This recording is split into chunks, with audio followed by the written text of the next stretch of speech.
বাংলাদেশের ঐতিহ্যবাহী জাহাঙ্গীরনগর বিশ্ববিদ্যালয় আমবাগান গেট সংলগ্ন আমবাগান দক্ষিণ মনসুরনগর বাইতুন নূর চানমিয়া জামে মসজিদ পরিচালনা কমিটি এবং এলাকাবাসীর উদ্যোগে আয়োজিত আজকের এই পঞ্চম বার্ষিক তাফসীরুল কোরআন মাহফিলের সম্মানিত সভাপতি, বিশিষ্ট সমাজসেবক, অত্র এলাকার কৃতি সন্তান আলহাজ সৈয়দ আহমেদ পাটোয়ারি সাহেব, আজকের মাহফিলের ইন্তেজামিয়া কমিটির গুরুত্বপূর্ণ দায়িত্ব রয়েছেন অত্র মসজিদের সেক্রেটারি, অত্র এলাকার সকলের শ্রদ্ধাভাজন ব্যক্তিত্ব মাওলানা মোশাররফ হোসেন সাহেব। মাহফিল পরিচালনা রয়েছেন অত্র মসজিদের সম্মানিত ইমাম খতিব, বিশিষ্ট আলেমে দ্বীন, মুফাসসির কোরআন হাফেজ মাওলানা মুফতি মনিরুল ইসলাম, মাওলানা আসলাম আলী সাহেব সহ আজকের মাহফিলের আমন্ত্রিত উলামায়ে কেরাম এবং আমার পূর্বে আলোচনা করেছেন বিভিন্ন টেলিভিশন চ্যানেলের ইসলামী ভাষ্যকার মুফতি আব্দুল কুদ্দুস সিরাজি সাহেব এবং সর্বশেষ যিনি আজকের মাহফিলের প্রধান আলোচক, বিশিষ্ট ইসলামী চিন্তাবিদ শেখুল হাদিস জামিয়া শরীফিয়া রাবিয়া লালবাগ মাদ্রাসার সম্মানিত মুহাদ্দিস মুফতি আরিফ বিন হাবিব সাহেব হাফিজাহুল্লাহ। আমরা শুরুতেই রব্বি করিমের দরবারে শুকরগুজার হচ্ছি যে মহান রব্বুল ইজ্জাত ওয়াল জালাল আপনাকে আমাকে আজকের এই মোতাবাররক তাফসীরুল কোরআন মাহফিলে এসে বসার তৌফিক দিয়েছেন। মন প্রাণ উজাড় করে কালিমাতুশ শুকর আদায় করছি, চিৎকার দিয়ে বলছি আলহামদুলিল্লাহ। দরুদ ও সালাম পেশ করছি সাইয়্যিদুল মুরসালিন খাতামুন নবিয়্যিন মুহাম্মদুর রাসূলুল্লাহ সাল্লাল্লাহু আলাইহি ওয়াসাল্লামের প্রতি। আদম আলাইহিস সালাম থেকে এই পর্যন্ত যত ঈমানদার মুসলমান আল্লাহর জমিনে আল্লাহর দ্বীন প্রতিষ্ঠিত করতে গিয়ে মজদুম হয়ে পৃথিবীর বুক থেকে বিদায় নিলেন, আল্লাহ রব্বুল আলামিন তাদেরকে সকলকে শাহাদাতের সর্বোচ্চ মর্যাদা দান করুন। আমরা চিৎকার দিয়ে বলেন আমিন। প্রিয় দিনী ভাই সব, প্রধান বক্তা খুব কাছাকাছি অবস্থানে রয়েছেন, আমরা তার কথাগুলো মনোযোগ দিয়ে শুনব। আমি আপনাদের সম্মুখে কোরআনুল কারীমের গুরুত্বপূর্ণ একটি সূরা সূরাতুল আহজাবের 35 নম্বর আয়াতে কারিমা তেলাওয়াত করেছি। কোরআনুল কারীমে যেই সূরাটির নাম আমি বললাম সূরাতুল আহজাব, ক্রমিক নাম্বারের দিক থেকে এটি 33 নম্বর সূরা। বলেন তো কত নম্বর সূরা? 33 নম্বর সূরা। এই সূরার নাম হলো আহজাব। আল্লাহ রাব্বুল আলামিন রাসূল করিম সাল্লাল্লাহু আলাইহি ওয়াসাল্লামকে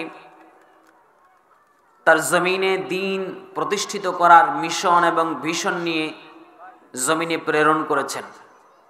রাসূল করিম সাল্লাল্লাহু আলাইহি ওয়াসাল্লাম ইসলামের দাওয়াত ধীরে ধীরে দিয়ে যাচ্ছেন। মক্কায় তিনি 13টি বছর যাবৎ প্রকাশ্যে গোপনে মিলিয়ে মোট 13 বছর তিনি দাওয়াত দিলেন। মক্কার লোকেরা আমার নবীকে থাকতে দিল না, নবী আমার চলে গেলেন মদিনায়। আল্লাহর নির্দেশে হিজরত করে তিনি চলে গেলেন কোথায়? মদিনায়। মদিনায় গিয়ে প্রিয় নবী মুহাম্মদ সাল্লাল্লাহু আলাইহি ওয়াসাল্লাম দাওয়াতি কাজ শুরু করলেন। মদিনার লোকেরা আমার নবীকে সাদরে গ্রহণ করলো। তলাআল বাদরু আলাইনা মিন সানিয়াতিল ওয়াদা ওয়াজাবা শুকরু আলাইনা মাদআ লিল্লাহি দা। ছোট বড় শিশু পুরুষ মহিলা সবাই মিলে আমার নবীকে সাদরে গ্রহণ করলো। নবী আমার মদিনায় গিয়ে দ্বীনের দাওয়াত ছড়াতে লাগলেন। ধীরে ধীরে ইসলামের আলো চারিদিকে ছড়াতে লাগলো। বিভিন্ন গোত্রের প্রধানগুলো আমার নবীর কাছে এসে ইসলাম কবুল করা শুরু করলো। ধীরে ধীরে যখন ইসলামের আলো চারদিকে ছড়িয়ে যাচ্ছে, মদিনার ইহুদি যারা রয়েছে তাদের শরীরের মধ্যে জ্বালা পড়া শুরু হয়ে গেল। মুহাম্মদ মক্কায় থাকতে পারে নাই, মক্কায় দীর্ঘ সময় যাবৎ দাওয়াতি কাজ করেছে, এখন মদিনায় এসে আমাদের নেতৃত্ব কর্তৃত্ব সব কেড়ে নেওয়ার ষড়যন্ত্র করছে। মুহাম্মদকে যদি আমরা এখনই না ঠেকাই তাহলে আমাদের সামনে বিপদ রয়েছে। তারা মক্কার লোকদেরকে চিঠি লিখল। চিঠি লেখার পর মক্কার লোকদেরকে তারা জানিয়ে দিল, মদিনার ইহুদিরা জানিয়ে দিল, ও মক্কার লোকেরা, কুরাইশ বংশের লোকেরা, মুশরিক কাফির এই সমস্ত লোকগুলার কাছে তারা চিঠি লিখে বলল, মুহাম্মদকে তোমরা তোমাদের এলাকাতেই শেষ করে দিতে পারলে না, সে তো এখন আমাদের দেশে এসে, আমাদের এলাকায় এসে এবার আমাদের চেয়ার নিয়ে টানাটানি শুরু করেছে, আমাদের নেতৃত্ব কর্তৃত্ব নিয়ে টানাটানি শুরু করেছে। তাকে যে তোমরা আটকাতে পারলে না, এখন চলো আমরা সবাই মিলে একতাবদ্ধ হই, আমরা এই দিক থেকে আক্রমণ করব, তোমরা সেই দিক থেকে আক্রমণ করবা, আমরা সবাই মিলে একটা জোট করব, ওই জোটে সবাই একতাবদ্ধ হয়ে মুহাম্মাদের একটা দলকে আমরা শেষ করে দেব। আমরা সবাই যদি জোটবদ্ধ হই তাহলে মুহাম্মদ আর সামনের দিকে আর বেশি দূর আগাতে পারবে না।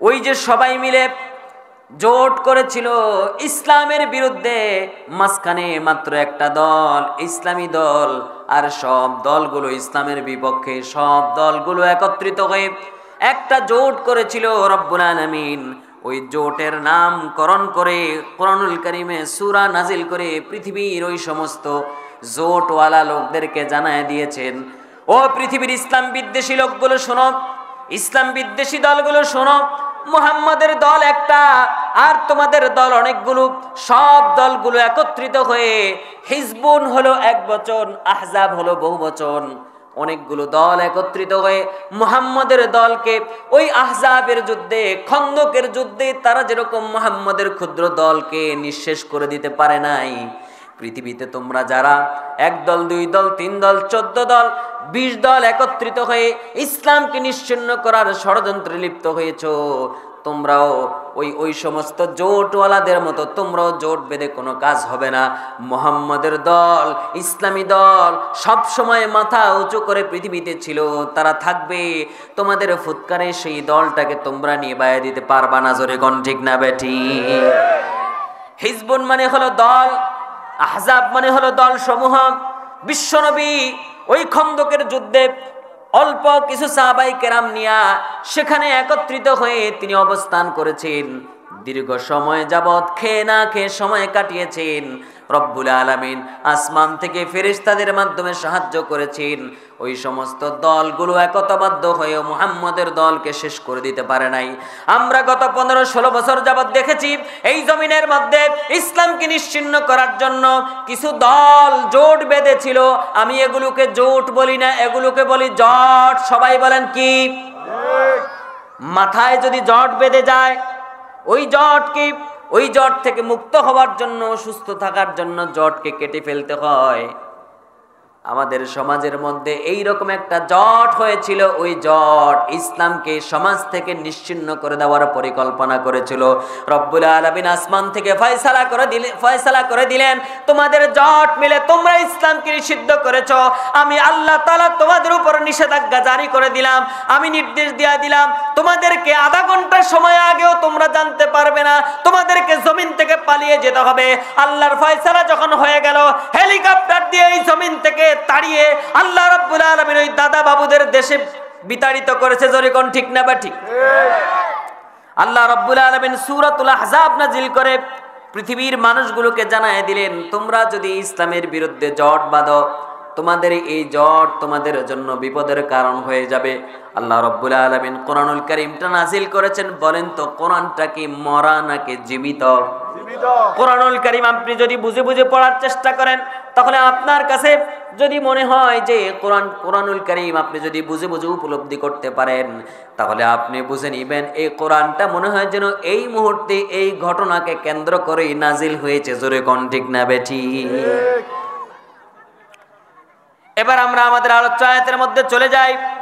রব্বুল আলামিন জানায় দিচ্ছেন, ইন্নাল মুসলিমিনা ওয়াল মুসলিমাতি ওয়াল মুমিনিনা ওয়াল মুমিনাত।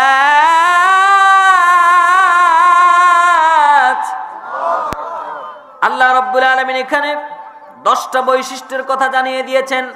এই 10টা বৈশিষ্ট্য, ক্যারেক্টারিস্টিক্স, এগুলো যদি আমাদের মধ্যে থাকে তাহলে পুরস্কার হবে 2টা। আ'আদ্দাল্লাহু লাহুম মাগফিরা, জিন্দেগীর সমস্ত গুনাহগুলো মাফ করে দেওয়া হবে।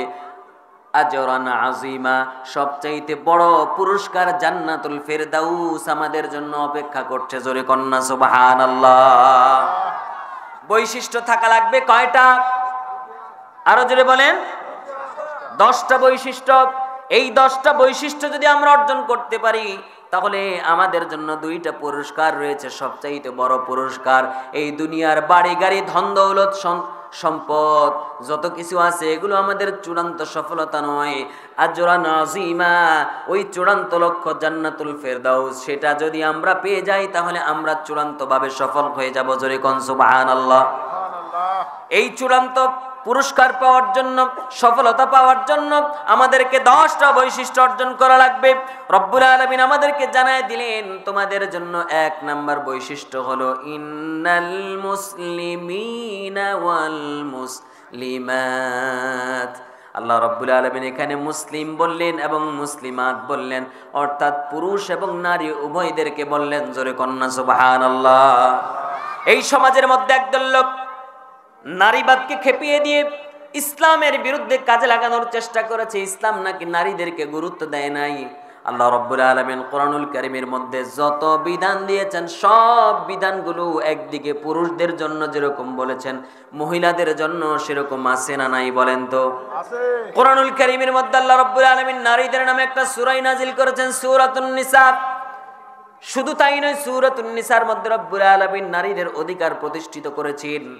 নারীদের, তারা নারী হওয়ার কারণে তারা যেই মেরাসের সম্পদ পাবে, অর্থাৎ উত্তরাধিকার সম্পদ পাবে, আল্লাহ রাব্বুল আলামিন কোরআনুল কারীমের মধ্যে সেগুলো নিশ্চিত করেছেন। তার মানে ওই নাস্তিক্যবাদীরা নারীদেরকে ইসলামের বিরুদ্ধে খেপিয়ে দেওয়ার জন্য তারা যেই পথ অবলম্বন করে, নারীদেরকে নাকি ইসলাম গুরুত্ব দেয় নাই, অথচ বিশ্বনবী মুহাম্মদুর রাসূলুল্লাহ সাল্লাল্লাহু আলাইহি ওয়াসাল্লাম যে কোনো কাজ করার ক্ষেত্রে ঘরে এসে স্ত্রীদের সাথেও পরামর্শ করতেন। জোরে কোন সুবহানাল্লাহ।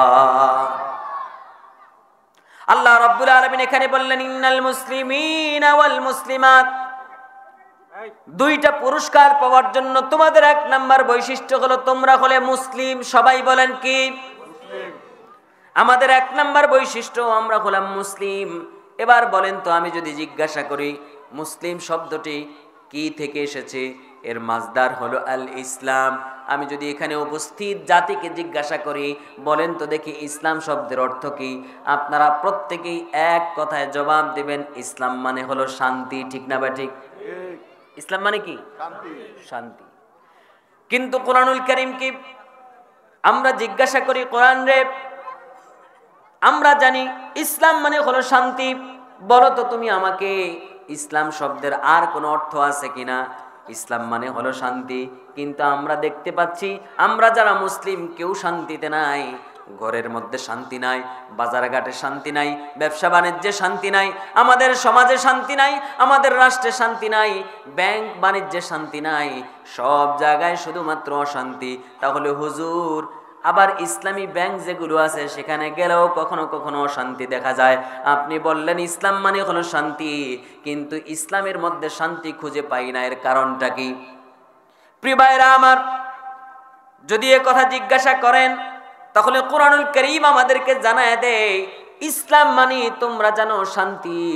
এই শান্তি অর্থটা হলো 3 নাম্বার অর্থ। তার আগে ইসলাম শব্দের আরো 2টা অর্থ রয়েছে, সেটাও তোমাদেরকে জানতে হবে। রব্বুল আলামিন আমাদেরকে জানায় দিলেন, আল্লাহ তাআলা ইব্রাহিম আলাইহিস সালামকে ডাক দিয়া বললেন আসলিম, ক্বালা আসলামতু লিরাব্বিল আলামিন।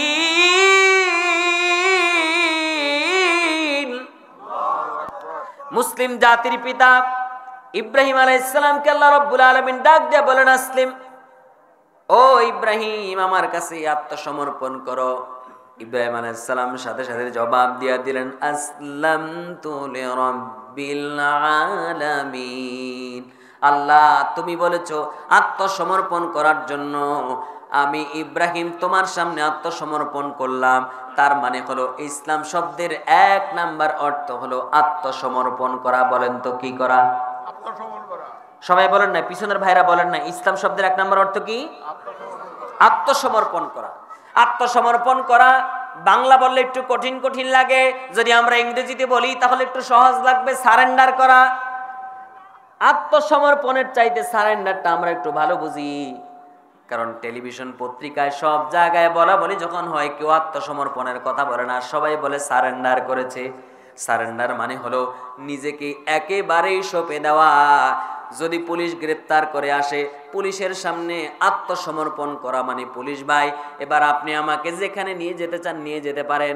পুলিশ যখন আত্মসমর্পণ, পুলিশের কাছে যখন কেউ আত্মসমর্পণ করে, আর পুলিশ যদি কাউকে গ্রেপ্তার করে, বলেন তো দেখি ওই ব্যক্তিকে আর নিজের মন গড়া মতো চলতে পারে?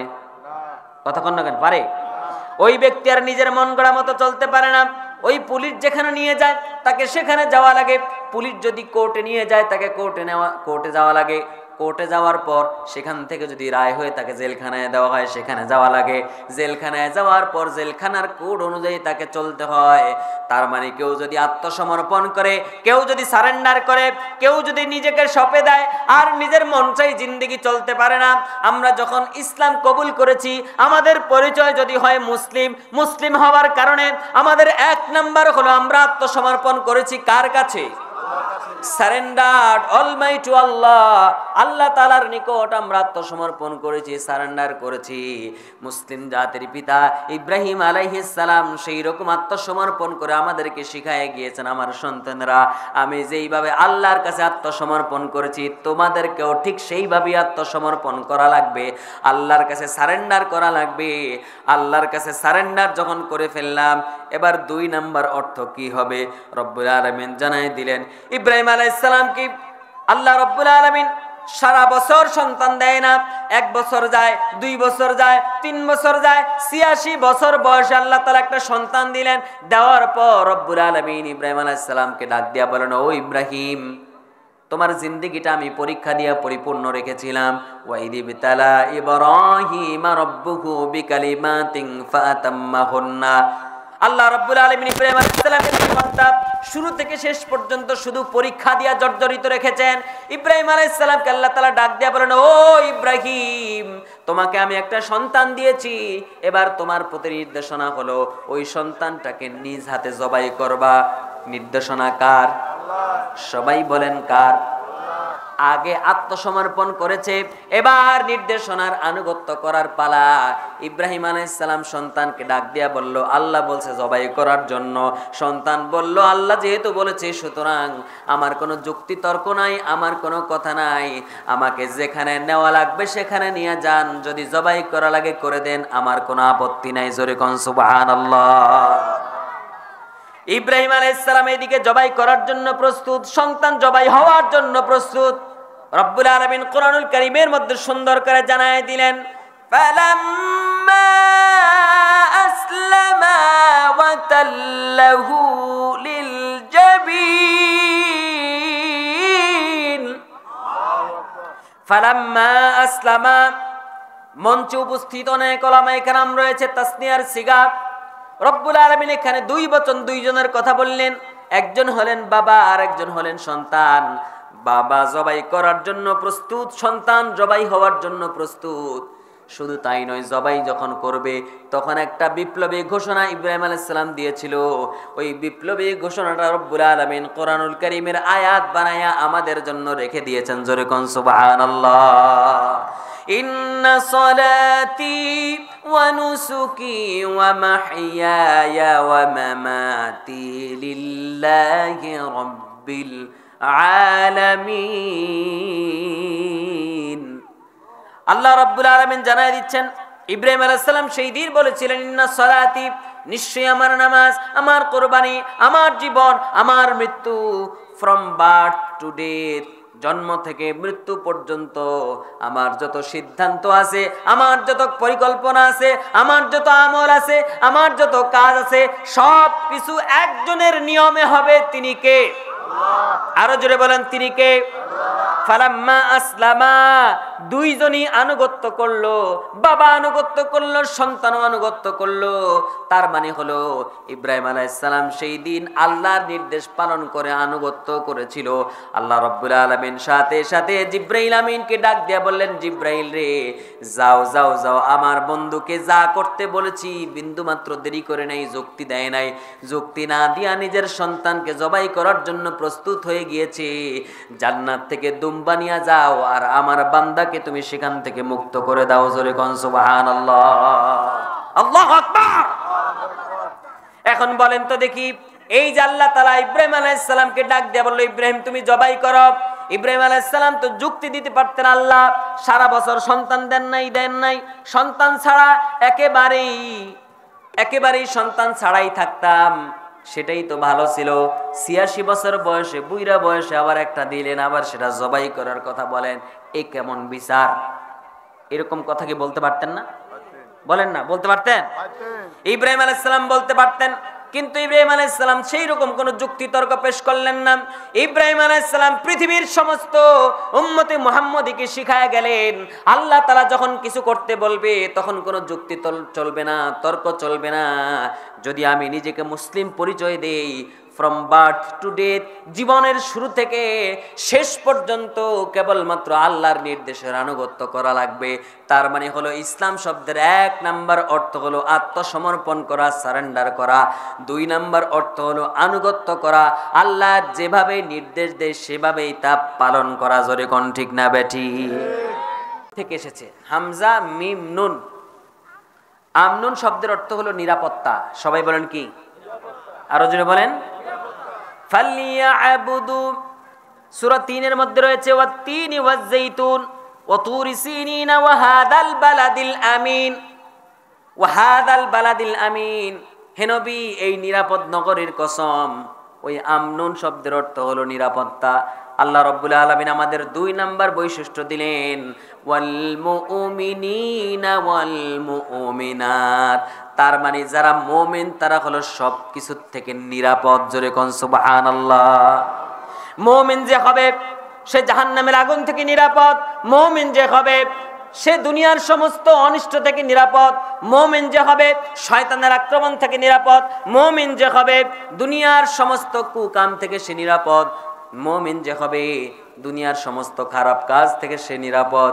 দুনিয়ার সমস্ত খারাপ কাজ থেকে যে নিরাপদ হয় সেই ব্যক্তি জাহান্নামের আগুন থেকে নিরাপত্তা লাভ করে। জোরে কোন সুবহানাল্লাহ। ওয়াল মুমিনিনা ওয়াল মুমিনাত, রব্বুল আলামিন আমাদের ২ নাম্বার বৈশিষ্ট্য বললেন। আমরা হলাম ১ নাম্বার ছিলাম আমরা আত্মসমর্পণকারী, ২ নাম্বার আমরা হলাম মুমিন। মুমিনের ব্যাপারে রব্বুল আলামিন কোরআনুল কারীমের মধ্যে জানায় দিয়েছেন, ইন্নাল্লাযীনা আমানু ওয়া আমিলুস সালিহাতি কানাত লাহুম জান্নাতুল ফিরদাউসি নুজুলা। বলুন আল্লাহু আকবার। নিশ্চয়ই যারা ঈমান আনবে এবং নেক আমল করবে তাদের জন্য রয়েছে শ্রেষ্ঠ পুরস্কার জান্নাতুল ফিরদাউস। তার মানে আমরা যে ২ নাম্বার বৈশিষ্ট্য অর্জন করলাম সেটা যদি আমরা করতে পারি তাহলে আল্লাহর কাছ থেকে আমাদের জন্য পুরস্কার রয়েছে জান্নাত। জোরে কোন সুবহানাল্লাহ। সাউন্ড অ্যাডজাস্ট হয় না ভাই, আপনাদের সাউন্ড আছে কিন্তু আপনারা অ্যাডজাস্ট করতে পারছেন না। রিভার্ব দিয়েন, রিভার্ব। প্রিয় ভাইরা আমার, আমাদের ২ নাম্বার বৈশিষ্ট্য আমরা হলাম মুমিন। আমাদের সমাজের মধ্যে অনেকের নাম আছে আব্দুল মুমিন, আমরা আমাদের নামই রেখেছে মুমিন। এমন মুমিন যেই মুমিন পশ্চিম দিকে ফিরে আছাড়ও খায় না, ১ ওয়াক্ত নামাজও পড়ে না, বলে হুজুর নামাজ না পড়লে কি হবে, আমার ঈমানটা ঠিক আছে। এইরকম মুমিন আছে না নাই? বলেন তো আছে না নাই? আল্লাহ রাব্বুল আলামিন আমাদেরকে যেই মুমিনের কথা বললেন, ওয়াল মুমিনিনা ওয়াল মুমিনাত, যেই মুমিনদের কথা বললেন ওই মুমিনরা ছিল এই রকম মুমিন, তাদের উপর ঝড় তুফান অনেক কিছু আসার পরেও তারা তাদের ঈমান থেকে ১ চুল পরিমাণ বিচ্যুত হয় নাই। জোরে কোন ঠিক না বেঠিক? একজন মুমিনের উদাহরণ আমরা দিতে চাই। বিশ্বনবী মুহাম্মদুর রাসূলুল্লাহ সাল্লাল্লাহু আলাইহি ওয়াসাল্লাম যখন তিনি মক্কায় দাওয়াতি কাজ করে যাচ্ছিলেন, মক্কার লোকেরা আমার নবীকে আক্রমণ করলো। আমার নবীর কাছে এমন কিছু দুর্বল মানুষ, গরিব মানুষ, তারা আমার নবীর কাছে আশ্রয় নিল, ইসলাম কবুল করলো। তাদের উপর জুলুম অত্যাচার ধীরে ধীরে বাড়তে লাগলো। আল্লাহর নবী একদিন দেখতে পেলেন আম্মার ইবনে ইয়াসার রাদিয়াল্লাহু তাআলা আনহু তার পুরা পরিবারটাকে তপ্ত বালুর উপর দাঁড় করাইয়া জুলুম করা হচ্ছে, অত্যাচার করা হচ্ছে। হযরতে সুমাইয়া রাদিয়াল্লাহু তাআলা আনহা, তিনি হলেন আম্মার ইবনে ইয়াসারের মা। মায়ের সামনে সন্তানকে উলঙ্গ করে তাকে জুলুম করা হচ্ছে, অত্যাচার করা হচ্ছে। আল্লাহর নবী সাল্লাল্লাহু আলাইহি সাল্লাম তিনি দেখতে পেলেন আম্মার ইবনে ইয়াসার, তার বাবা ইয়াসারকে, তাকেও জুলুম করা হচ্ছে, অত্যাচার করা হচ্ছে। নবী সাল্লাল্লাহু আলাইহি ওয়াসাল্লাম দূর থেকে এই দৃশ্যটা দেখে ডাক দিয়া বললেন, সবরান ইয়া আলা ইয়াসার, ও ইয়াসারের পরিবার, একটু ধৈর্য ধারণ করো। ফা ইন্নামা মুইদাকুমুল জান্নাহ, আজকের দিনে আমি তোমাদেরকে কোনো ভালো সংবাদ দিতে পারছি না, আমি তোমাদেরকে মুক্তির কোনো সংবাদ দিতে না পারলেও তোমাদেরকে আমি জান্নাতের সুসংবাদ দিয়া দিচ্ছি। জোরে কোন সুবহানাল্লাহ। এইরকম মুমিন, যেই মুমিন তার ঈমানের উপর টিকে থাকতে গেলে তার উপর জুলুম অত্যাচার হয়, যেই মুমিন ইসলামের বাণীগুলো সঠিক কথা বলতে গেলে তার উপর জুলুম অত্যাচার হয়, যেই মুমিন তার কালিমা পড়ার কারণে তাকে জেলখানায় যাওয়া লাগে, আবার কিছু আছে কালিমা পড়ার কারণে তাকে অনেক তোয়াজ করা হয়, অনেক আনন্দ দেওয়া হয়, অনেক সম্মান দেওয়া হয়। আবার এমন কিছু কালিমা আছে যেই কালিমা পড়ার কারণে তাকে জেলখানা পর্যন্ত যাওয়া লাগে, এমন কি ফাঁসির মঞ্চ পর্যন্ত যাওয়া লাগে। জোরে কোন ঠিক না বেঠি? লা ইলাহা ইল্লাল্লাহ, চমৎকার একটা জিকির বিশ্বনবী সাল্লাল্লাহু আলাইহি ওয়াসাল্লাম আমাদেরকে জানায় দিয়েছেন, আফদালুজ যিকরি লা ইলাহা ইল্লাল্লাহ। পৃথিবীর শ্রেষ্ঠ জিকিরের নাম হলো লা ইলাহা ইল্লাল্লাহ। এই লা ইলাহা ইল্লাল্লাহ, এই জিকির করার মাধ্যমে আমরা আল্লাহর নৈকট্য অর্জন করি। কিন্তু এমনও ইমানদার মুসলমান মুমিন ছিল যারা এই জিকির, এই লা ইলাহা ইল্লাল্লাহর ব্যাখ্যা লেখার কারণে তাদেরকে ফাঁসির মঞ্চ পর্যন্ত যাওয়া লেগেছে। জোরে কোন ঠিক না বেটি? সৈয়দ কুতুব শহীদ তাফসীর গ্রন্থ লিখেছেন, যার কোরআনুল কারীমের এই তাফসীর পড়ে পড়ে অনেক তরুণ যুবক ইসলামের দিকে ধাবিত হয়েছে। অনেক তরুণ যুবক তাদের জানটাকে আল্লাহর জন্য বিলীন করে দেওয়ার জন্য প্রস্তুত হয়েছে। সৈয়দ কুতুব শহীদ, তাকে গ্রেফতার করে নেওয়া হলো, জেলখানায় নেওয়া হলো, ফাঁসির হুকুম হয়ে গেল। ফাঁসির মঞ্চে নেওয়ার আগে ওই জেলারের লোকেরা সৈয়দ কুতুব শহীদকে এসে, ওই জেলখানার ভিতরের যেই মসজিদ রয়েছে সেখানকার ইমাম সাহেব, তিনি আসলেন সৈয়দ কুতুব শহীদকে কালিমা পড়ানোর জন্য। এসে বললেন, মাওলানা আমার সাথে আপনি পড়েন লা ইলাহা ইল্লাল্লাহ।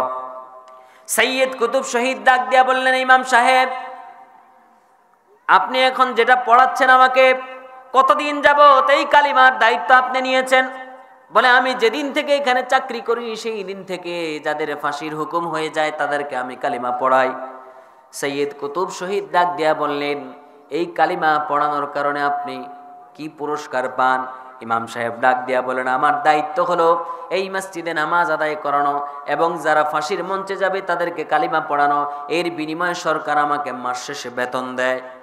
সৈয়দ কুতুব শহীদ চোখের পানি ছেড়ে দিয়ে ডাক দিয়া বললেন, ইমাম সাহেব শুনেন, যেই কালিমা পড়ায় আপনি মাস শেষে মাইনে নেন, বেতন নেন, ওই কালিমার ব্যাখ্যা লেখার কারণে আজকে আমাকে ফাঁসির মঞ্চে যেতে হচ্ছে।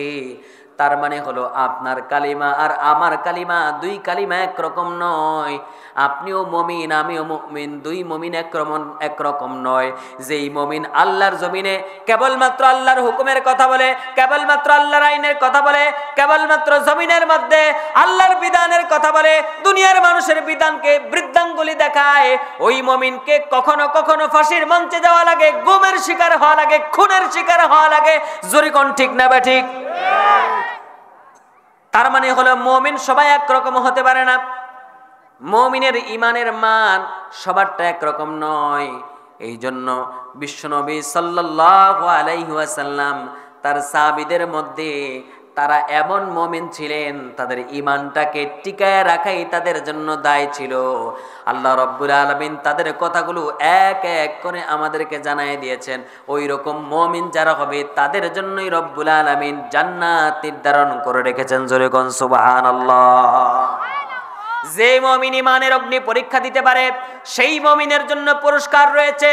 যেই মুমিন ঈমানের অগ্নি পরীক্ষা দেবে সেই মুমিনের জন্য আল্লাহ রাব্বুল আলামিনের পক্ষ থেকে জান্নাতের সুসংবাদ রয়েছে। রব্বুল আলামিন জানায় দিচ্ছেন, ওয়ালা নাবলুওয়ান্নাকুম বিশাইইম মিনাল খাউফি ওয়াল জু' ওয়া নাকসিম মিনাল আমওয়ালি ওয়াল আনফুসি ওয়াস সামারাত ওয়াবাশশিরিস সাবিরিন।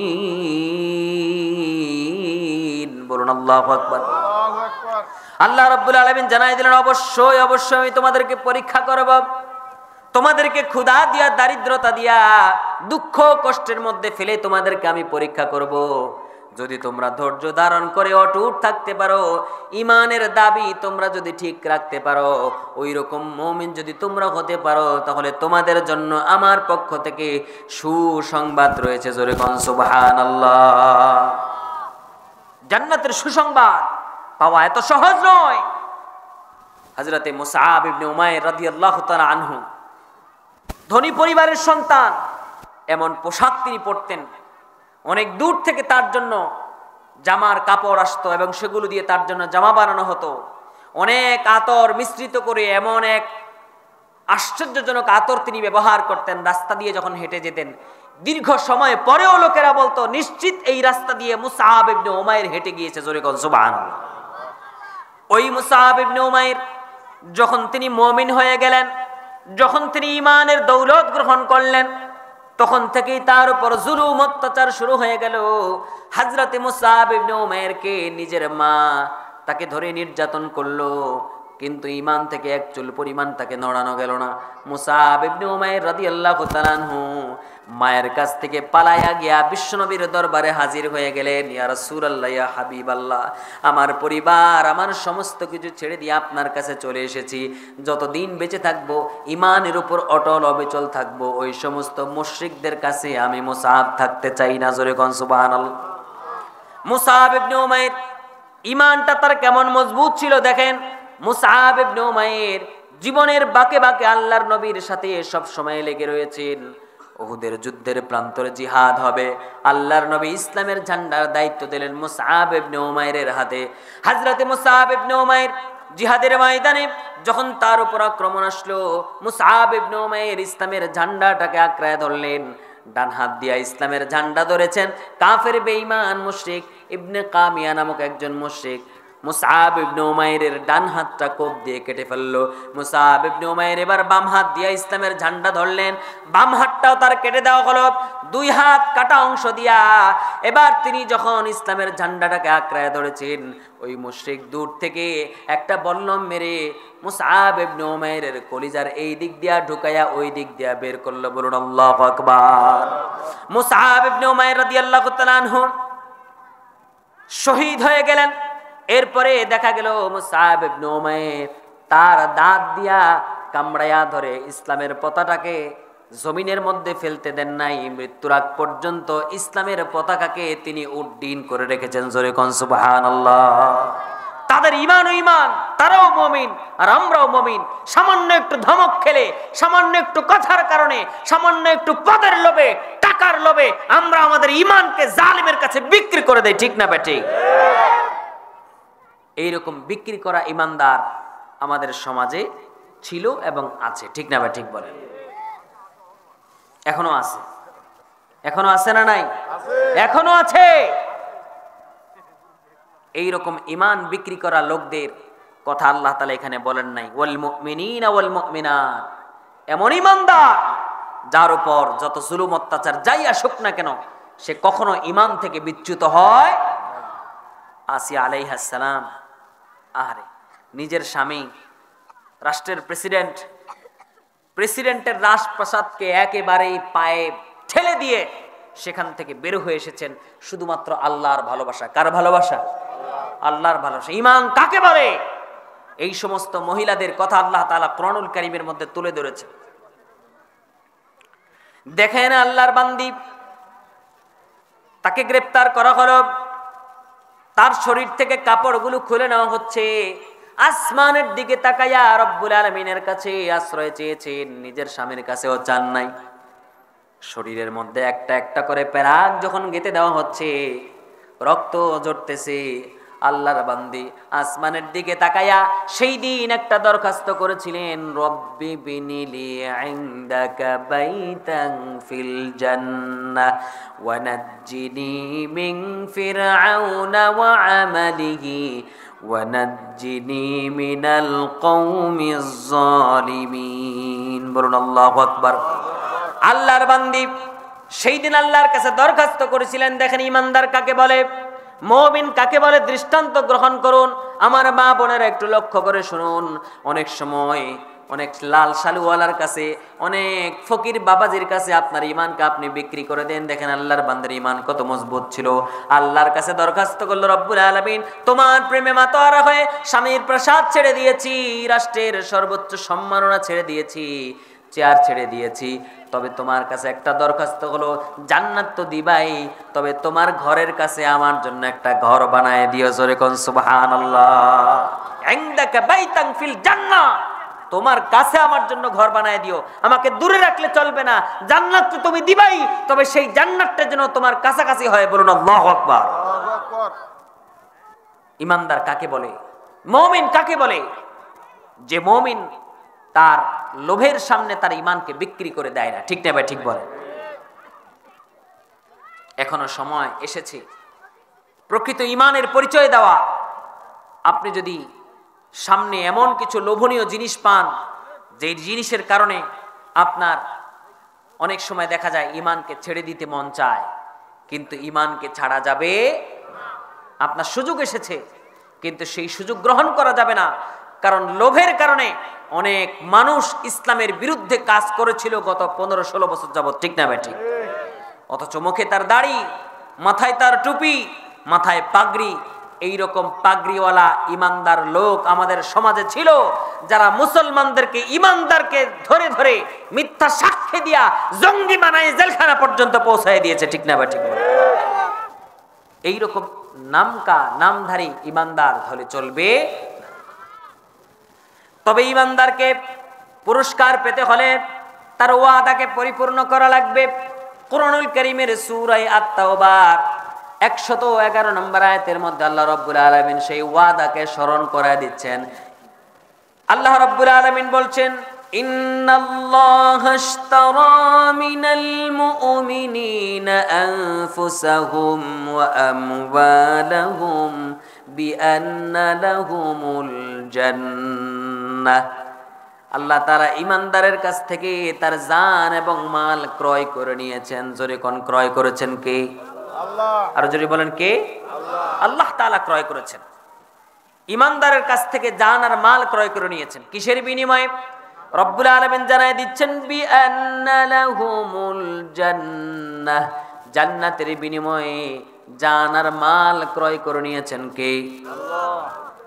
এবার বলেন তো দেখি, আমরা যে জানটা নিয়ে পৃথিবীতে বেঁচে আছি, আমরা যে সম্পদগুলো নিয়ে বড়াই করি, অহংকার করি, আসলে কি এগুলোকে আমরা নিজেরা বানাইছি নাকি আমাদেরকে দিয়েছেন কে? আল্লাহ। কে দিয়েছেন? কে? আল্লাহ তাআলা দিলেন। দিয়া আবার আমাদেরকে বললেন, তোমার জান আর মাল আমার কাছে বিক্রি করো। কিসের বিনিময়ে? জান্নাতের বিনিময়ে। সেই জান্নাতের মালিকও আল্লাহ, জান আর মালের মালিকও আল্লাহ। তারপরে আল্লাহ তাআলা এখানে আমাদের সাথে একটা চমৎকার কাজ করলেন। সব কিছুর মালিক হওয়া সত্ত্বেও আমাদেরকে একটা সুযোগ দিয়া দিলেন, তোমার জান আর মালের বিনিময়ে আমি তোমাদের জন্য জান্নাত রেখে দিয়েছি। জোরে কোন সুবহানাল্লাহ। এই জান আর মাল আমরা ইতিমধ্যেই বিক্রি করে দিয়েছি। দেওয়ার পর রব্বুল আলামিন আমাদেরকে জানায় দিলেন, ও আমার বান্দারা শোনো, জান আর মাল আমি তোমাদের কাছ থেকে কিনে নিয়েছি, তবে আমি এটা এখনই চাই না। পৃথিবীতে যতদিন বেঁচে থাকবা জান আর মাল দুইটাই তোমাদেরকে দিলাম, এগুলো তোমরা ভোগ করবা, কিন্তু আমি আল্লাহ তাআলা যখন চাইবো সাথে সাথে আমাকে দিয়ে দেওয়া লাগবে। ঘোষণাকার আল্লাহ। কাকে দিয়ে দেওয়া লাগবে? আল্লাহ তাআলাকে দিয়ে দেওয়া লাগবে। দেখেন সাহাবায়ে কেরাম, সাহাবায়ে আজমাইন তাদের জান আর মাল কিভাবে আল্লাহর জন্য দিয়ে দিয়েছেন, আল্লাহর জন্য বিক্রি করে দিয়েছেন। হযরতে সাদ বিন মুআজ রাদিয়াল্লাহু তাআলা আনহু, আল্লাহর নবীর এমন এক সাহাবী, জিহাদের ময়দানে আহত হয়েছেন। সেই দিন তিনি আল্লাহর কাছে দরখাস্ত করেছিলেন, রব্বুল আলামিন, যেই ইসলামের দুশমনেরা গোপনে গোপনে ইসলামের সাথে দুশমনি করেছে, তাদের বিচার না দেখা পর্যন্ত আমি মরতে চাই না, আমাকে তুমি শহীদ করে দিও না। সাদ বিন মুআজ রাদিয়াল্লাহু তাআলা আনহুর দোয়া আল্লাহ তাআলা কবুল করেছেন। সাদ বিন মুআজ রাদিয়াল্লাহু তাআলা আনহু আল্লাহর কাছে দরখাস্ত করার সাথে সাথে রব্বুল আলামিন তাকে আর শহীদ করলেন না, বরং তিনি আহত অবস্থায় দীর্ঘদিন বেঁচে রইলেন। এরপরে যখন তিনি ওই বিচার ফয়সালা হয়ে গেল, ইহুদিদের বিচার যখন হয়ে গেল, আল্লাহর নবী ওই বিচারের রায় দেওয়ার দায়িত্ব দিয়েছিলেন সাদ বিন মুআজের কাছে। সাদ বিন মুআজ ঘোষণা দিয়ে দিলেন, যারা ইসলামের সাথে দুশমনি করেছে ওই সমস্ত পুরুষ এবং নারী তাদেরকে ডাইরেক্ট হত্যা করা লাগবে। আল্লাহর নবী তার উপর খুশি হয়ে গেলেন, তার জন্য দোয়া করলেন, এবং সাথে সাথেই সাদ বিন মুআজ সাথে সাথেই তিনি শাহাদাত বরণ করলেন। জোরে কোন সুবহানাল্লাহ। জিবরাইল আমিন আসমান থেকে নাজিল হয়ে গেল, মাথায় তার সবুজ পাগড়ি। জিবরাইল আমিন এসে হন্তদন্ত হয়ে আল্লাহর নবীকে ডাক দিয়ে বলল, ইয়া রাসূলুল্লাহ, ইয়া হাবিবাল্লাহ, কার মৃত্যু হয়েছে জমিনের মধ্যে, যার রূহটাকে গ্রহণ করার জন্য আসমানের ফেরেশতারা সব আনন্দে নাচানাচি করছে, আসমানে খবর হয়ে গিয়েছে কে শহীদ হলো। আল্লাহর নবী জিবরাইল আমিনকে থামায় দিয়া দৌড়ায়া সাদ বিন মুআজের বাড়িতে গিয়া দেখলেন সাদ বিন মুআজ ইতিমধ্যে শহীদ হয়ে গিয়েছে। এমন জান আর প্রাণ যারা আল্লাহর পথে বিক্রি করে দেয়, এমন মানুষগুলো শহীদ হওয়ার কারণে আসমানের ফেরেশতারা পর্যন্ত আসমানে তাদের জন্য আনন্দ করে। জোরে কোন সুবহানাল্লাহ। তাহলে জান আর মাল যদি আল্লাহর পথে আমরা বিক্রি করে দিতে পারি নিশ্চিতভাবে, তাহলে আল্লাহর আসমানের ফেরেশতারা পর্যন্ত আমাদেরকে নিয়ে আনন্দ করবে। জোরে কোন সুবহানাল্লাহ। আর যেই মুমিন দুনিয়ার সম্পদ এবং জানটাকে বাঁচায় রাখার জন্য, ক্ষমতাকে আঁকড়ায় ধরার জন্য অন্যদের উপর অত্যাচার করে, তাদের জন্য জমিনের মানুষ কাঁদে না, বরং সেই মানুষগুলো মারা গেলে জমিনের মানুষ আরো খুশি হয়। ঠিক না ভাই? আরো খুশি হয়। কেউ কেউ তো আলহামদুলিল্লাহ বলে। যদিও মানুষ মারা গেলে আলহামদুলিল্লাহ বলা এটা কিন্তু ঠিক নয়, কিন্তু তারপরও মনের মধ্যে কি পরিমাণ কষ্ট থাকলে একটা লোক মরার পর আলহামদুলিল্লাহ বলে মানুষ। ঠিক না ভাই? ঠিক বলেন। প্রিয় ভাইয়েরা আমার, আমাদের কলিজা খান খান হয়ে গিয়েছে। আমরা সাভারের ওই পাকিজার মোড়ে যেই ঘটনাটা ঘটেছিল, পুরা পৃথিবীকে আন্দোলিত করেছে, পুরা পৃথিবীর মানুষকে কাঁদিয়েছে।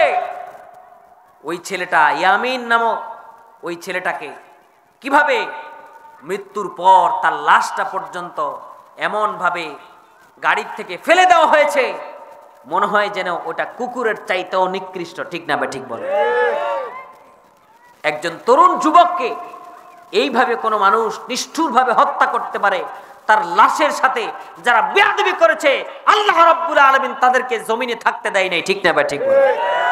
লেজ গুটিয়ে পালিয়ে যেতে হয়েছে। সুতরাং এই মৃত্যুটা দেখে আমাদের কষ্ট লেগেছে, কিন্তু সে সাধারণ মানুষদের জান মালের নিরাপত্তার জন্য, আল্লাহর জন্য সে যে জান বাজি রেখে জীবন বিলিয়ে দিয়েছে, মাজলুম হয়ে চলে গিয়েছে। আমরা আশা করি আল্লাহ তাআলা এই সমস্ত ঈমানদারদেরকে শহীদ হিসেবে কবুল করেছেন। ঠিক না ভাই? ঠিক। আল্লাহ রাব্বুল আলামিন কবুল করুন। সবাই বলেন আমিন। প্রিয় ভাইয়েরা আমার, তাহলে জান আর মাল যদি আল্লাহর জন্য বিক্রি করে দেওয়া যায়, তাহলে আসমানের ফেরেশতারা পর্যন্ত তাদের জন্য আনন্দ করে। এই সাদ বিন মুআজের বয়স হয়েছিল 36 বছর। 30 বছর বয়সে মাত্র তিনি ইসলাম কবুল করেছেন। ইমানদার থাকা অবস্থায় মাত্র 6 বছর কাটিয়েছেন। এই 6 বছরের মধ্যে এমন দৃষ্টান্ত উপস্থাপন করেছেন, শহীদ হয়ে যাওয়ার পর আসমানের ফেরেশতারা পর্যন্ত তার জন্য আনন্দ করেছে। জোরে কোন সুবহানাল্লাহ। প্রিয় ভাইরা আমার, সুতরাং এই জান আর মাল এগুলোর মালিক কে? আল্লাহ। তারপরে আমরা আবার তার কাছে বিক্রি করে দিয়েছি কিসের বিনিময়ে? জান্নাতের বিনিময়ে। ওই জান্নাত পেতে হলে যখনই আল্লাহ তাআলা চাইবেন তখনই আমাদের জান এবং মাল আল্লাহর জন্য বিক্রি করে দেওয়া লাগবে। আমাদের জান আর মাল আমরা দেওয়ার জন্য প্রস্তুত রয়েছি। এই কথার সাথে একমত আছেন কারা কারা? দুহাত তুলে আল্লাহকে দেখান। নারায়ে তাকবীর। আল্লাহ তুমি আমাদেরকে কবুল করে নাও, সবাই বলেন আমিন। জান আর মাল আল্লাহর জন্য বিক্রি করে দেওয়ার শপথ নিতে হবে। সাইয়্যিদনা ইব্রাহিম আলাইহিস সালাম আমাদেরকে শিখিয়েছেন কিভাবে জান এবং মাল আল্লাহর জন্য বিক্রি করা লাগে। আসিয়া আলাইহিস সালাম শিখিয়েছেন কিভাবে জান এবং মাল আল্লাহর জন্য বিক্রি করা লাগে। আল্লামা সাইদি আমাদেরকে শিখিয়েছেন কিভাবে আল্লাহর জন্য জান আর মাল বিক্রি করা লাগে। জেলখানার মধ্যে তার জন্য অনেক অফার গিয়েছিল, তিনি যদি ইসলামী আন্দোলন ছেড়ে দিতেন, কোরআনের শাসন কায়েম হোক, এই মত থেকে তিনি যদি বের হয়ে আসতেন, তার জন্য চেয়ার অপেক্ষা করেছে, পদ অপেক্ষা করেছে, কিন্তু তিনি বাতিলের সামনে মাথা নত করেন নাই, তিনি তাদের সাথে আপোষ করেন নাই। শেষমেশ একটা হাসি দিয়ে পৃথিবীর মানুষকে শিখিয়ে গিয়েছেন মুমিন কখনো পরাজয় বরণ করে না। ঠিক না ঠিক? মুমিন কখনো পরাজয় বরণ করে না। ইমানদারের কোনো দুঃখ নাই, মৃত্যুর পূর্ব মুহূর্তেও হাসতে পারে। এই সমস্ত মর্দে মুজাহিদ তারাই হতে পারে যারা প্রকৃত মুমিন হতে পেরেছে। ঠিক না ঠিক বলে? তারা তো তাদের জান এবং মাল আল্লাহর জন্য বিক্রি করে দিয়েছিল, ওই জন্য তাদের কোনো আফসোস নাই, তাদের কোনো আফসোস নাই, তাদের হেরে যাওয়া নাই। তারাই চূড়ান্তভাবে বিজয়ী। রব্বুল আলামিন বলছেন ইয়াউমা ইয়াজমাউকুম লিয়াউমিল জামঈ যালিকা ইয়াউমুত তাগাবুন। চূড়ান্ত দিনে, হিসাব নিকাশের দিনে এই সমস্ত মানুষগুলোই বিজয়ী হয়ে যাবে। সাময়িকভাবে তারা একটু কষ্টের মধ্যে পড়ে গেলেও চূড়ান্তভাবে সফল বানায় দিবেন কে? আল্লাহ তাআলা তাদেরকে চূড়ান্তভাবে সফল বানিয়ে দিবেন। এই জন্য দুনিয়াতে তাদের কোনো আফসোস নাই। হাতি মরলেও লাখ টাকা বাঁচলেও, বলে না হাতি মরলেও কয় টাকা? লাখ টাকা, বাঁচলেও লাখ টাকা। ইমানদার তার মৃত্যুতে তার কোনো পরাজয় নেই, বরং মৃত্যু তার হলো জান্নাতের সিঁড়ি। জোরে কোন কি? জান্নাতের সিঁড়ি। শহীদ আব্দুল মালিক রহমতুল্লাহি আলাইহি ঢাকা বিশ্ববিদ্যালয়ের মেধাবী ছাত্র ছিলেন। ইসলামের পক্ষে, ইসলামী শিক্ষার পক্ষে বক্তব্য দিয়ে সেখান থেকে বের হয়ে যাওয়ার পর একদল ইসলাম বিদ্বেষী, তারা যদিও নেতৃত্বের পর্যায়ে এই জমিনে রাজনীতি করেছেন, কিন্তু তারা সেই দিন শহীদ আব্দুল মালিক রহমতুল্লাহি আলাইহিকে ধরে ইটের উপর মাথাটা রেখে আরেকটা ইট দিয়ে তার মাথাকে থেতলে দিয়েছিলেন। এই যে শহীদ আব্দুল মালিক রহমতুল্লাহি আলাইহি, তিনি যে অল্প সময়ের ভিতরে পৃথিবীর থেকে বিদায় নিলেন, বলেন তো এটা কি সাধারণ মৃত্যু নাকি জান্নাতের সিঁড়ি? সবাই বলেন কি? জান্নাতের সিঁড়ি। জান্নাতের সিঁড়িতে গেলেই কেবলমাত্র ফাঁসির মঞ্চে যাওয়ার আগে সন্তানদেরকে জিজ্ঞাসা করা যায়, বাবা আগামীকাল তো ফাঁসির মঞ্চে যাব, কোন পোশাকটা পরে গেলে আমাকে ভালো মানাবে? কোন পোশাকটা পরে গেলে আমাকে ভালো মানাবে বাবা, আমাকে বলো তো। সন্তান ডাক দিয়ে বলেছিল, বাবা আপনি যদি পাজামা পাঞ্জাবি পরেন আপনাকে ভালো মানাবে। সুবহানাল্লাহ। ওটা তো মৃত্যুকূপ নয়, ওটা জান্নাতের সিঁড়ি। জান্নাতের সিঁড়িতে যাওয়ার আগেই কেবলমাত্র এই কথা বলা যায় যে আমি কোন পোশাক পরে গেলে আমাকে ফাঁসির মঞ্চে যেতে মানাবে। জোরে কোন সুবহানাল্লাহ। জান্নাতের সিঁড়ি যারা দেখে আগের থেকেই নাকের ডগায় জান্নাতের সুঘ্রাণ পায়। উহুদের প্রান্তরে আনাস বিন নদর রাদিয়াল্লাহু তাআলা আনহু, তিনি শত্রু শিবিরের দিকে ধীরে ধীরে এগিয়ে যাচ্ছেন। সাদ বিন মুআজ ডাক দিয়া বলেন, আপনি সেদিকে যাচ্ছেন কেন? সেখানে শত্রু বাহিনী বেশিক্ষণ টিকে থাকতে পারবেন না। সাদ বিন মুআজ এ কথা বলার পর হযরত আনাস বিন নদর ডাক দিয়া বললেন, তুমি আমাকে যেদিকে যেতে বাধা দিচ্ছ উহুদের ওই প্রান্তরে, ইন্নী আজিদুরি হাল জান্নাতা দুনা উহুদ, আমি ওই প্রান্তরে জান্নাতের সুঘ্রাণ পেয়ে যাচ্ছি। জোরে কোন সুবহানাল্লাহ। জান্নাতের সুঘ্রাণ পাচ্ছি, আমাকে কোথায় যেতে বাধা দিচ্ছ? প্রকৃত মুমিন যদি হতে পারি, জান আর মাল সবটা যদি আল্লাহর জন্য বিক্রি করতে পারি, তাহলে এই মুমিনের জন্য কি অপেক্ষা করছে? জান্নাত। তাহলে জান দেওয়ার জন্য প্রস্তুত আছি, মাল দিতে প্রস্তুত আছি তো ইনশাআল্লাহ? প্রস্তুত আছি তো ইনশাআল্লাহ? অনেক সময় বলা হয়, হুজুর জিহাদ জিহাদ জিহাদ চাই, টাকা চাইলে আমরা নাই। এ কথা বললে হবে না। জান এবং মাল দুইটাই আল্লাহর জন্য বিক্রি করে দেওয়া লাগবে। হযরতে আবু বকর রাদিয়াল্লাহু তাআলা আনহু আল্লাহর নবীর পাশে দাঁড়ানো, তার গায়ে একটা আবায়া জড়ানো আছে, ওই আবায়াটা বুকের সামনে দিয়ে ছেঁড়া, কাঁটা দিয়া আবায়াটা ওই ছেঁড়া জায়গাটা তিনি কোন রকম আটকায় রেখেছেন। জিবরাইল আমিন সেখানে উপস্থিত হলেন, বললেন, ইয়া রাসূলুল্লাহ, ইয়া হাবিবাল্লাহ, আপনার আবু বকরের এই দুরবস্থা কেন? তার তো জামাটা সেলানোর মতো সামর্থ্য নেই, কাঁটা দিয়ে কোন রকম আটকে রেখেছেন। হযরতে আবু বকর রাদিয়াল্লাহু তাআলা আনহুর এই অবস্থা আল্লাহর নবী বর্ণনা করলেন, জিব্রাইল তুমি তো জানো না, ইসলামের শুরু থেকে আজ পর্যন্ত আমার আবু বকর তার জীবনের সর্বস্ব বিলীন করে দিয়ে আজকে গরিব হয়ে গিয়েছে। সুবহানাল্লাহ। জিব্রাইল আমিন ডাক দিয়ে বললেন, ইয়া রাসূলুল্লাহ, আল্লাহ তাআলা জিজ্ঞাসা করেছেন আপনার আবু বকর কি এই কারণে অসন্তুষ্ট নাকি? তার জান এবং মাল সবকিছু আল্লাহর জন্য বিলীন করে দিয়ে সে কি অসন্তুষ্ট নাকি? জিব্রাইল আমিনের কথা বলার পর আল্লাহর নবী আবু বকরকে ডাক দিয়ে বলেন, আবু বকর রে, আল্লাহ তাআলা তোমাকে জিজ্ঞাসা করেছেন তোমার সমস্ত কিছু চলে যাওয়ার পর তুমি যে গরিব হয়ে গিয়েছো এর জন্য তুমি কি অখুশি নাকি? হযরতে আবু বকর ডাক দিয়া বললেন, না না না, আমার জীবনের সর্বস্ব বিলীন করে দিয়ে আমি আবু বকর সবচাইতে বেশি আনন্দিত রয়েছে। জোরে কোন সুবহানাল্লাহ। তার উত্তরটা আল্লাহ তাআলার এত বেশি পছন্দ হয়েছে, জিব্রাইল আমিনকে বলল, জিব্রাইল রে, আমার মুহাম্মদের মাধ্যমে আবু বকরকে জানায় দাও আমি রব আসমান থেকে আবু বকরকে আসমান থেকে সালাম পৌঁছে দিলাম, আমার পক্ষ থেকে আমার বান্দা আবু বকরের জন্য সালাম পৌঁছে দাও। জোরে কোন সুবহানাল্লাহ। তাহলে আল্লাহর জন্য দান করলে, আল্লাহর দ্বীনের জন্য কোরবানি করলে সালাম দেয় কে? আরো জোরে বলেন। আল্লাহর পক্ষ থেকে আমরা সালাম পেতে চাই তো ইনশাআল্লাহ? ইনশাআল্লাহ। আমাদের আজকের যে মাহফিল, এই যে বাইতুন নূর চাঁদমিয়া জামি মসজিদ, এই মসজিদটি 5 বছর হলো এখানে প্রতিষ্ঠিত হয়েছে। 5 বছর হয়েছে না? 5 বছর